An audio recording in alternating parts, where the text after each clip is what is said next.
Olá, queridos, a paz do Senhor Jesus.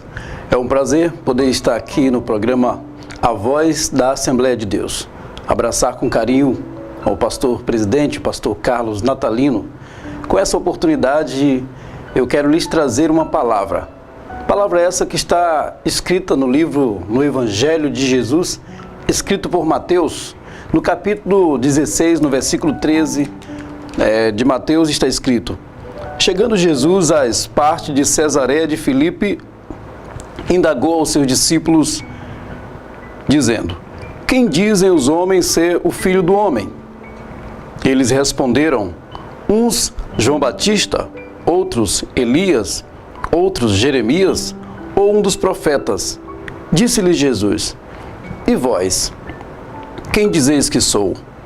Simão Pedro respondendo, disse-lhe: Tu és o Cristo, o Filho do Deus vivo. Jesus disse-lhe: Bem-aventurado és, Simão, Bajonas, ou filho de Jonas, porque não foi carne e sangue que tu revelou, mas meu Pai que está no céu.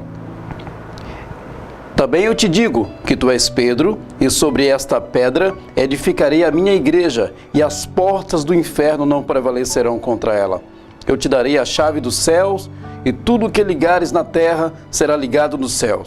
Tudo o que desligares na terra será desligado nos céus. Eu quero nessa oportunidade poder trazer-lhes a reflexão da palavra de Deus. Palavra essa que, quando Jesus interroga os seus discípulos, ele nos traz o entendimento atual da maneira com que estamos acreditando em Jesus, da maneira com que estamos vendo Cristo e da maneira com que estamos confessando Jesus.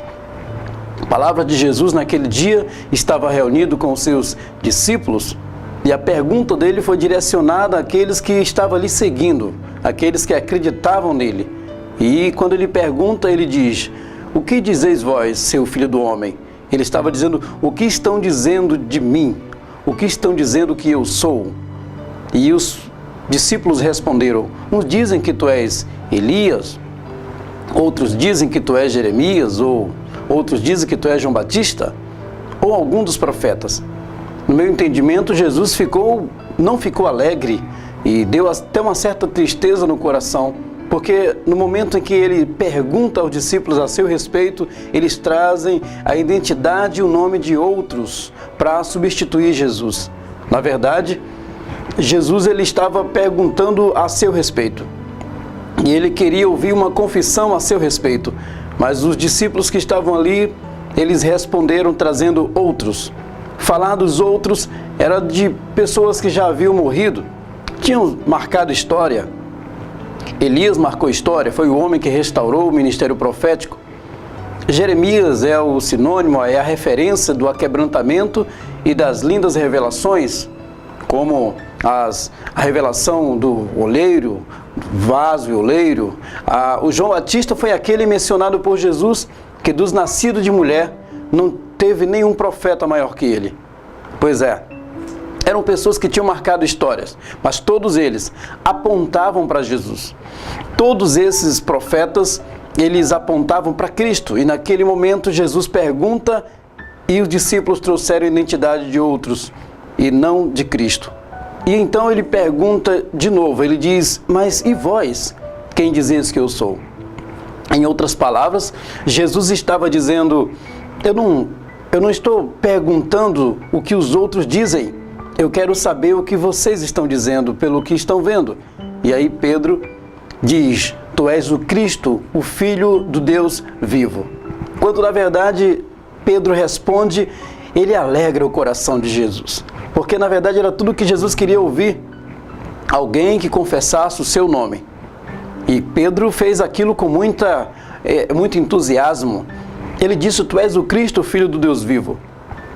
Jesus ficou tão feliz e começou a dizer: Bem-aventurado és Simão, filho de Jonas, porque não foi carne nem sangue que tu revelou, mas meu Pai que está no céu. E tenho mais, Pedro. Tu és Pedro. A palavra Pedro, acho que quase todos sabem, ela significa um pequeno extrato rochoso. Pedro, tu és Pedro, e sobre esta rocha edificarei a minha igreja, e as portas do inferno não prevalecerão contra ela. E ele disse assim, olha, te darei as chaves dos céus. Quando na verdade Jesus respondeu isso a Pedro, ele estava dizendo, porque você me confessou, você vai ser o primeiro pregador, vai ser o primeiro que vai pregar e vai abrir a era de discipuladores, porque na verdade até então todos ali eram discípulos e a partir do dia de Pentecostes eles passaram a ser discipuladores. E voltando para a confissão dos discípulos, eles eram seguidores de Jesus, eles estavam acompanhando Jesus. Alguns acompanharam Jesus, mesmo assim não foram ao céu. Quem, por exemplo, missionário? Nós encontramos o exemplo de Judas. Judas, um homem que seguiu Jesus durante todo o seu percurso, mas traiu Jesus. Nós encontramos já na era apostólica Ananias e Safira, pessoas que mentiram ao Espírito Santo depois de estar na comunidade cristã. Nós encontramos algumas pessoas que mesmo seguindo Jesus, porque viveram apenas uma vida religiosa, não conseguiram chegar na terra prometida pela palavra a respeito da era cristã, que é a Canaã celestial, os céus. E quando na verdade Jesus pergunta aos seus discípulos, ele fica triste porque tem muitas pessoas dizendo que creem em Jesus, mas que não confessam Jesus. Eu pergunto a você neste momento, a quem você confessa? Porque quando Jesus pergunta na pretensão de se revelar ao seu discípulo e ser visto como o Salvador e o único caminho, eles trazem o nome de outros. É possível ver com muita facilidade nesse mundo de politeísmo, olhando para o mundo um mundo de pessoas que dizem ser religiosos, e a gente vai ver quem corresponde à sua natureza religiosa. Nós encontramos na Índia pessoas adorando cavalo, adorando vaca, adorando tantas coisas. No Brasil nós encontramos pessoas adorando tantas coisas. Eu gostaria, inclusive, que tivesse uma cidade em que Jesus seja o padroeiro, porque até então nós encontramos em todos os lugares nomes de outros, e Jesus disse, eu sou o caminho, todos os outros morreram. Não é para ser mencionado o nome de outros no lugar de Jesus. Eles estão dizendo que tu és Elias, tu és Jeremias, tu és João Batista, ou algum dos profetas. Somente Pedro disse, tu és o Cristo, o Filho do Deus vivo. Jesus fica feliz, Jesus se pronunciou a respeito de Pedro. Você quer que Jesus se pronuncie a teu respeito? Então confesse Jesus, não traga o nome de outro, não se reporte a outro. A natureza religiosa é quando o indivíduo reconhece a sua necessidade de se prostrar diante de um dogma, diante do qual ele se sente no dever de prestar culto e adoração. E as pessoas estão prestando culto e adoração, começando pela egolatria. A adoração de si mesmo, é o que eu penso, é o que eu quero, é o que eu acho. Aquela opinião enrijecida de não se render às palavras de Jesus. As palavras de Jesus, elas são absolutas e elas não se rendem ao homem. Todas as coisas podem passar. Passa os céus, passa a terra, o homem nasce, passa um pouco de tempo na terra. Uns nascem com pouco tempo, outros nascem com mais tempo. Contudo, todos passam, ficam apenas na história, mas a palavra de Deus permanece. Vale a pena nos render a essa palavra, porque se ela é eterna e nós estamos arraigados nessa palavra, ela nos tornará também eternos, eleitos à eternidade com Cristo. Portanto, Jesus disse a Pedro, bem-aventurado és, Pedro, porque não foi carne nem sangue que tu revelou, mas o meu Pai que está no céu. Ele está dizendo, Pedro, foi o Espírito que te convenceu a confessar o meu nome. Estando diante de Jesus. Como é que eu estou diante de Jesus, missionário? É quando você percebe que o teu coração está pulsando sem você estar ligado numa tomada. E eu, como sempre digo, são mais de 7 bilhões de pessoas, quase 8 bilhões de pessoas no planeta. E entre mais de 8 bilhões de pessoas no planeta, existem milhares de pessoas que neste momento estão sendo velados. Por que você acha que está com vida nesse momento? Porque eu acho que estou com vida. Não é mérito. É graça, é um privilégio da oportunidade que Jesus nos disponibiliza para que confessemos o seu nome, assim como Pedro não perdeu a oportunidade. Entre todos aqueles que professaram o nome de outros, Pedro confessou o nome de Jesus e foi o único que foi disponibilizado a ele as promessas naquele momento. Você quer experimentar as promessas de Deus e que o céu se abra sobre a sua vida e que você seja legalizado e eleito ao céu, então confesse Jesus. Existem escolhas, existem várias escolhas na vida. Nós encontramos um homem chamado Josué. Ele disse ao seu povo, ele disse àqueles que ele liderava o seguinte: escolham a quem servais, aos deuses amorreus, a quem serviram vossos pais. Fique à vontade, pode servir. Se vocês quiserem ficar e servir outros deuses, servais. Eu, porém, e minha casa, serviremos ao Senhor. Nós encontramos na Bíblia um povo, no Antigo Testamento, o povo de Israel, saíram do Egito para ir à terra prometida, a terra de Canaã. Mas no deserto, no percurso a chegar em Canaã, eles reclamaram, querendo voltar para o Egito. Outros fizeram um bezerro de ouro, de maneira que Moisés estava no meio deles. E Moisés subiu ao Monte Sinai, e ao conversar com Deus, ele diz lá em Êxodo capítulo 33, versículo 18: se tenho achado graça diante dos teus olhos, mostra-me a tua glória. Quando na verdade Moisés estava dizendo, já tinha visto a glória de Deus desde quando foi chamado por Deus, mas ele estava querendo dizer: eu estou cansado de viver essa religiosidade que todos vivem, eu estou cansado de ver o que todos veem, eu quero experimentar algo diferente, eu quero ter uma intimidade exclusiva contigo. E eu posso ver o retrato do comportamento de Moisés e a proposta de Josué na pessoa de Pedro, quando disse ao Senhor: tu és o Cristo, o Filho do Deus vivo.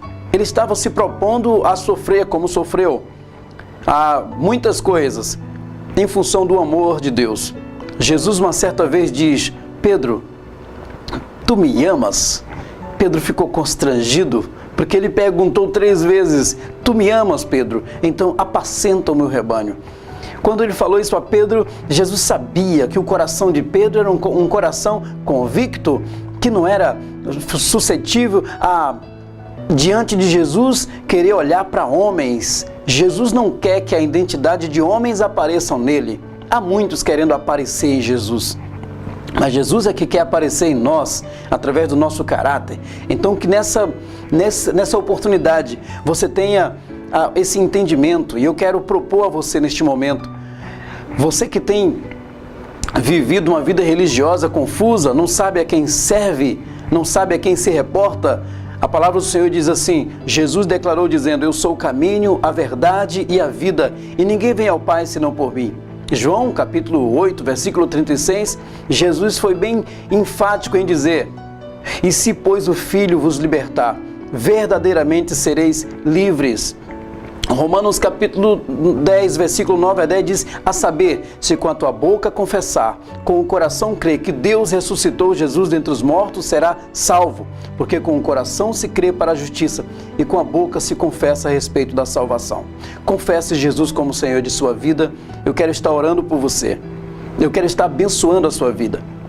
As promessas de Jesus foram disponibilizadas para Pedro a partir do dia em que ele confessou a Ele como Cristo, o verdadeiro Cristo, Filho do Deus vivo. A partir do momento que você confessa Jesus como Salvador, você terá bênçãos de Deus disponibilizadas. Não somente, eu não estou falando de bens, eu estou falando de bênção. A felicidade que faz você viver bem com o que tem. Sendo pouco ou muito, você é feliz, porque Jesus é a felicidade. Eu quero estar orando por você. Confesse Jesus, faça uma aliança com Cristo. Com essa oportunidade, diante dessa reflexão da palavra, eu quero convidar você a dizer para Jesus: seja bem-vindo na minha vida, na minha família. Convide sua esposa, seus filhos, diga para a sua família: vamos servir ao Senhor a partir de hoje. Neste momento, feche os seus olhos onde você está. Você que está doente, enfermo, você que está passando por lutas, eu quero estar orando por você. Senhor, em nome de Jesus, eu oro por essa pessoa que, ouvindo a Tua palavra, decidiu crer no Teu Evangelho. Tu é o Senhor da vida dessa pessoa a partir de hoje, meu Deus. Essa pessoa, este homem, essa mulher, esse líder que está dizendo ao Senhor: seja bem-vindo na minha vida, Jesus. Entra nessa casa, Senhor. Entra neste coração. Ministra a tua bênção nessa pessoa que está confessando o Senhor como o Cristo, Filho do Deus vivo, que salva, que liberta e transforma. Meu Deus, essa pessoa que está doente, nós oramos para que a tua bênção, a saúde entre nessa casa. Ó meu Deus, que não importa qual a doença, o Senhor pode curar. Cura da alma, do corpo, do espírito, que o Senhor ministre a tua bênção sobre esta família, sobre este homem, sobre esta mulher, e que o teu nome seja glorificado em o nome de Jesus. Oramos a ti, meu Deus, escreva o nome deste homem no teu livro, dessa pessoa no teu livro, para que o teu nome seja glorificado em o nome de Jesus. Amém. Que Deus te abençoe em o nome de Jesus.